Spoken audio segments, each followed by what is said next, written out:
প্রিয় দর্শক শ্রোতা, আজ শুক্রবার ৮ আগস্ট ২০২৫ খ্রিস্টাব্দ ২৪ শ্রাবণ ১৪৩২ বাংলা ১৩ সফর ১৪৪৭ হিজরি। সংবাদপত্র শিরোনাম পাঠের শুরুতেই মানবকণ্ঠে শিরোনাম করা হয়েছে, প্রত্যাশিত ফল নেই রাষ্ট্র সংস্কারে, বড় সাফল্য নির্বাচন আয়োজনে। অন্তর্বর্তী সরকারের ১ বছর ১২ মাসে ১২টি বড় সাফল্যের দাবি। স্বাধীনতার পর গত বছরই রেকর্ড সিদ্ধান্ত বাস্তবায়ন হয়েছে। গত ১ বছরের সরকারের কার্যক্রমের পাওনার হিসাব ও উত্তরণের পথরেখা নির্ধারণ করা এখন অত্যন্ত জরুরি। বিচার সংস্কার, নির্বাচন, এই মৌলিক বিষয়গুলোতে ১ বছরে কতটা অগ্রগতি হয়েছে সে প্রশ্নই আজ মুখ্য, বলছেন হোসেন জিল্লুর রহমান, নির্বাহী চেয়ারম্যান পিপিআরসি। সরকারের দ্বিতীয় অধ্যায় শুরু হয়েছে, এখন প্রধান কাজ একটি ভালো নির্বাচন, বলছেন প্রধান উপদেষ্টা। সচিবালয়ের উপদেষ্টা পরিষদের বৈঠকে প্রধান উপদেষ্টা বলছেন, জাতীয় সংসদ নির্বাচন ২০২৬ নির্বাচনে ৮ লাখ আইন শৃঙ্খলা বাহিনীর সদস্য মোতায়েনের পরিকল্পনা, সেনা বাড়ানোর চিন্তা। ১১টি সংস্কার কমিশনের ১২১ সুপারিশ বাস্তবায়নের কাজ চলছে। জুলাই আন্দোলনে শহীদ পরিবারকে সহায়তায় নতুন বিধি আনছে সরকার। জুলাইয়ে ০.৭% বাড়ালো মূল্যস্ফীতি। দক্ষিণ ও উত্তরপন্থী নয়, বিএনপি মধ্যপন্থী দল। তফসিল হলেই দেশে ফিরবেন তারেক রহমান।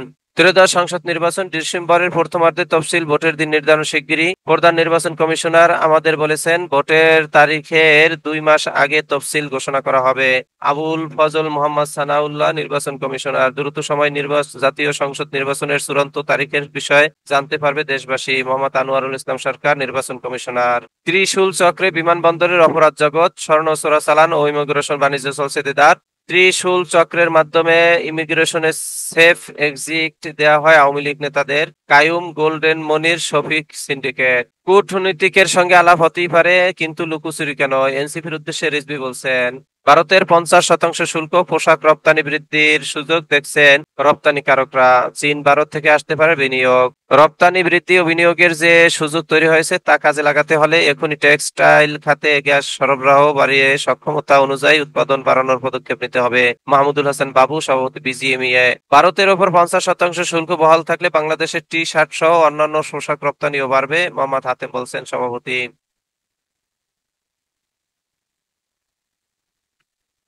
উদ্বিগ্ন মুসলিম সম্প্রদায়, বাংলাদেশ সীমান্তে আদিবাসীদের অস্ত্রের লাইসেন্স দিচ্ছে ভারত।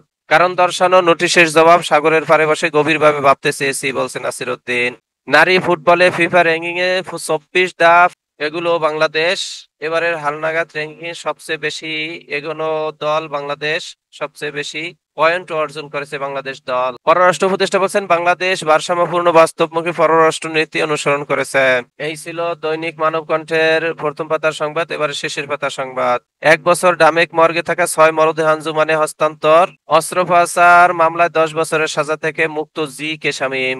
ভরা মৌসুমে সাগর মোহনায় ডাকাত আতঙ্ক, মৎস্য আহরণের পর মুক্তিপণে সারাপান জেলেরা। টোকেন দেখালি অনুমতি মেলে মাছ শিকারের। ভোগান্তি এড়াতে রাতে মাছ শিকারে যাচ্ছেন না জেলেরা। মেজর সাদিকুলের স্ত্রী জাফরিন ৫ দিনের রিমান্ডে। সুমাইয়া জাফরিনকে আদালত থেকে হাজতখানায় নিয়ে যাচ্ছে পুলিশ। বিমানবন্দরের পাশে ২৬৩টি অবৈধ উঁচু ভবন, ব্যবস্থা নেবে রাজউক। শাহজালাল বিমানবন্দর ও তেজগাঁও পুরাতন বিমানবন্দরের আশপাশে নো ফ্লাই জোন এ অনুমতি ছাড়া অন্তত ২৬৩টি উঁচু ভবন গত ১০ বছর নির্মিত হয়েছে। জয়নুল আবেদিন ফারিক, শাহাবুদ্দিনের ভালো নির্বাচন না হলে ব্যর্থতা ডক্টর ইউনূসের। ডুবছে কাপ্তাই হ্রদ, পানিবন্দী ২০০ পরিবার, বন্ধ যান চলাচল। কীটনাশক ব্যবহারে অসুস্থ, চিকিৎসায় লাখো টাকা ব্যয় কৃষকের। গাজায় রক্তের তীব্র সংকট, রক্তদাতারা অপুষ্টিতে। ইসরায়েলি আগ্রাসন, জ্বালানি সংকট, বন্ধ হচ্ছে চিকিৎসা কেন্দ্র। গাজা সম্পূর্ণ দখলের সংখ্যা, বিশ্বজুড়ে প্রতিবাদের ডাক হামাসের। নিরাপত্তা সড়কের দাবিতে শিক্ষার্থীদের বিক্ষোভ। সুনামগঞ্জে সড়ক দুর্ঘটনায় ২ শিক্ষার্থী সহ ৩ জনের মৃত্যুর ঘটনার প্রতিবাদ ও নিরাপত্তা সড়কের দাবিতে শিক্ষার্থীদের বিক্ষোভ গতকাল শান্তিগঞ্জ উপজেলা সদর মোড়ে। এই ছিল মানবকণ্ঠের শিরোনাম। এবারে সময়ের আলো শিরোনাম করেছে, ডিসেম্বরের প্রথমার্ধে তফসিল ঘোষণা, তফসিল হলেই দেশে ফিরবেন তারেক রহমান। অন্তর্বর্তীর অথই পারাবার। দুর্নীতিমুক্ত জবাবদিহিমূলক রাষ্ট্র গঠনে কার্যকর উদ্যোগ দৃশ্যমান নয়। ভাঙ্গিনি চাঁদাবাজির সিন্ডিকেট। প্রত্যাশা অনুযায়ী কমেনি দ্রব্যমূল্য। প্রত্যাশা অনুযায়ী উন্নতি নেই আইন শৃঙ্খলা পরিস্থিতিতে। নির্বাচনী রোডম্যাপ ঘোষণা করায় ফিরেছে খানিক স্বস্তি। অন্তর্বর্তী সরকারের ১ বছর। গণ অভ্যুত্থানের পর অধ্যাপক ইউনূসের নেতৃত্বে সরকার গঠন আবশ্যক ছিল। সার্বিক গ্রহণযোগ্যতা তাকে ছাড়া সম্ভব হতো না, ডক্টর জাহিদুর রহমান, রাজনৈতিক বিশ্লেষক বলছেন।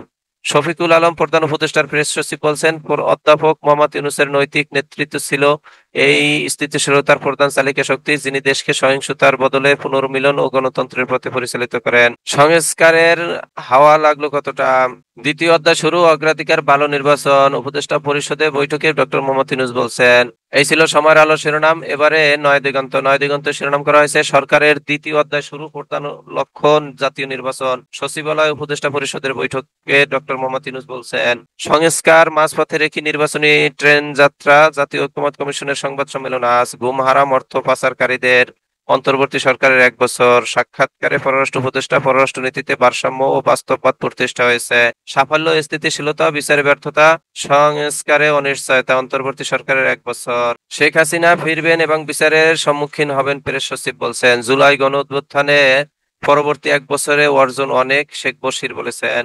আন্দোলনের সঙ্গীদের নিয়ে নির্বাচনী জোট, বিএনপির শরিক দলগুলোর শীর্ষ নেতাদের বৈঠকে ডেকেছেন তারেক রহমান। আশুলিয়ায় লাশ পোড়ানোর মামলায় আসামি পক্ষের শুনানি 13 আগস্ট। কার্নিশে ঝুলে থাকা তরুণকে গুলি, ট্রাইব্যুনালে অভিযোগ দাখিল। নির্বাচনের জন্য বড় চ্যালেঞ্জ, দলগুলোর মুখোমুখি অবস্থান। সাক্ষাৎকারে হোসেন জিল্লুর রহমান বলছেন, বিদ্যুৎ খাতে 18,631 কোটি টাকার বৈদেশিক বিল শোধ, সাশ্রয়ের নানা উদ্যোগ। দুদকের মামলায় সাবেক ভিসি কলিমুল্লাহ গ্রেফতার। বৈচিত্র্যময় দিগন্তে হাসিনা পরবর্তী বাংলাদেশের পররাষ্ট্র নীতি, ডিপ্লোম্যাটের বিশ্লেষণ।